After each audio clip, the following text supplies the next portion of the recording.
Now, Alex, I mentioned in Lefties that the stock market correction or crash, whatever you want to call it, is obviously enraging the usual suspects. It's certainly alarming segments of Trump's supporter base as well, including the few billionaires who support him. They've lost a lot of money. But the majority of his supporter base expected, indeed voted for major economic reform. They knew full well there'd be upheaval, there'd be winners and losers. The goal is to make American manufacturing and American workers the winners in the long run. Tell me how this policy is being received, not just by Americans in general, but particularly by Trump's base. Well, you see people like Elon Musk who's speaking out against it. But of course, Elon Musk owns a multinational corporation, multiple multinational corporations. So it makes sense why he wants open trade. So, you know, he has a vested interest in it. But when it comes to the fairness of the trade between America and all these other foreign countries, it's been unfair for a long time. And you said it best. I mean, when in reality, less than 1% of the population owns 99% of the wealth. When stuff like this happens, of course, people get affected. People have put in money in their portfolio and they see that go down.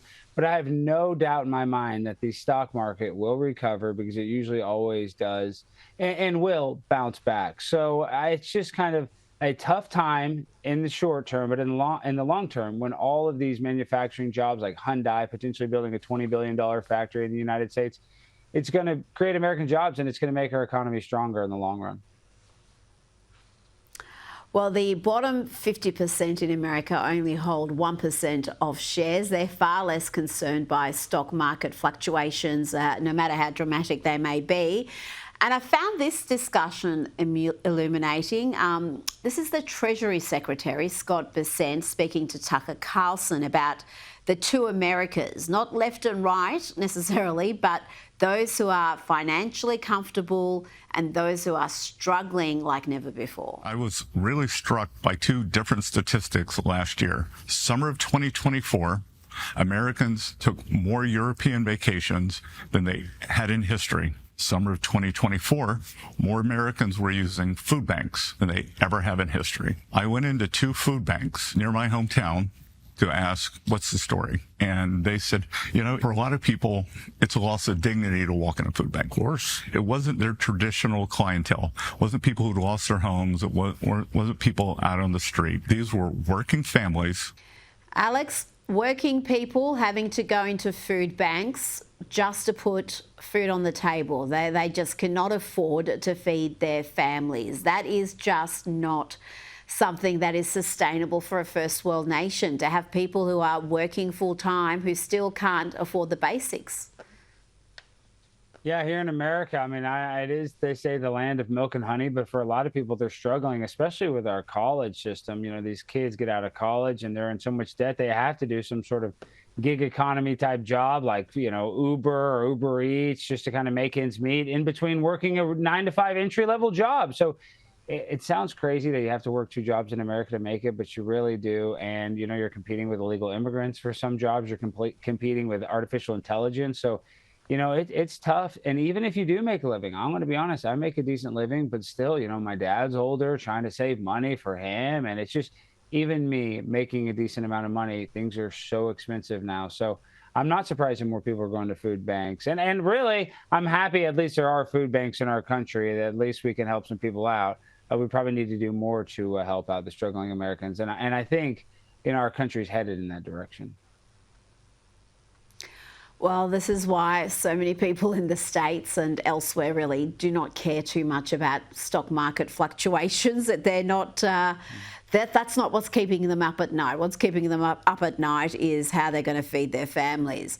Now, President Trump hosted the LA Dodgers today at the White House. He had the team cracking up after he refused to name a couple of senators that he doesn't like. And others, we have a couple of senators here I just don't particularly like them, so I won't introduce.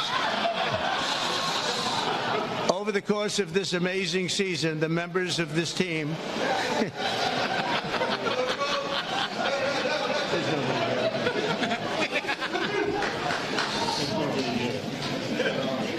I didn't think it was that big a deal, actually. It's Washington. Never seen him so relaxed. He doesn't seem too bothered by the tariff meltdowns. No, and isn't that just so funny to watch Donald Trump just be himself? You know, that was totally off the cuff. He just said, listen, I don't even want to recognize these senators. I don't like them. They don't like me. So I'm not going to give them my attention. And that's just him being himself. And that's what we didn't have with Joe Biden. Joe Biden was constantly, if he was off script, he was basically just drooling on himself, sadly. So, you know, I love to see a president pretty relaxed like that. And that was an own. And he wasn't even trying to own the senators that were there. So that was hilarious. Yeah, he was surprised that it was such a big deal that he wasn't going to do that. He had the Los Angeles Dodgers pitcher, Clayton Kershaw, presenting him with his own 47 jersey. Let's have a look. Mr. President, we have a gift for you as well. Oh, I like that. Now, he's quite a superstar, Clayton, and you've got a history with him, Alex. Do tell me what it is.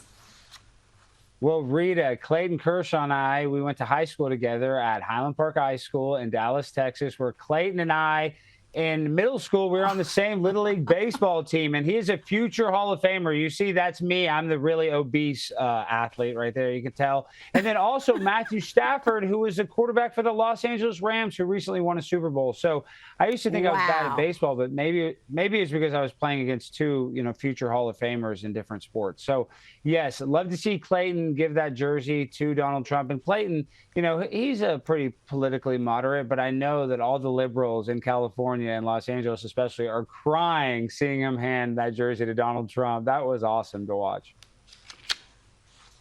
I can't believe you had two absolute superstars in that one little team. I mean, that is incredible. The little school in Texas, and you've got, well, 3 stars now from that little team. Now, before you go, Alex, Michelle Obama's podcast has been a big fail, despite considerable hype and promotion.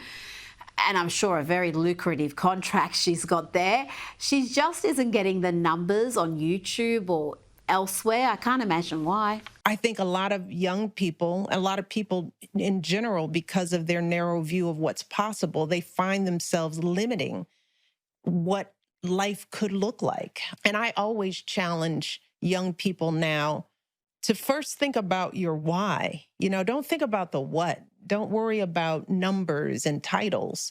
Alex, she's supposed to be wildly popular, but this little chat we're having right now is going to have more views on YouTube by the morning than her podcast.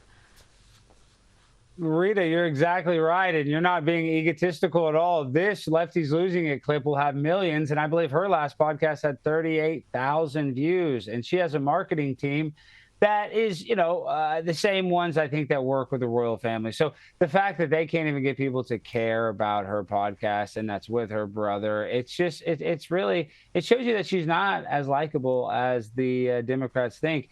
And what I really think, though, would make the podcast a hit is if she talked about her relationship with Barack, and she said that they were having problems. Could you imagine if it was almost like a divorce therapy podcast? Then you would watch that. Then I would watch. I think that's what she has to do. She has to have the public Hollywood divorce. And that sounds insane, but that's the only way to save that podcast, I feel like. Yep, she's got to take one for the team and have a big revelation. Alex Stein, thanks for your time tonight.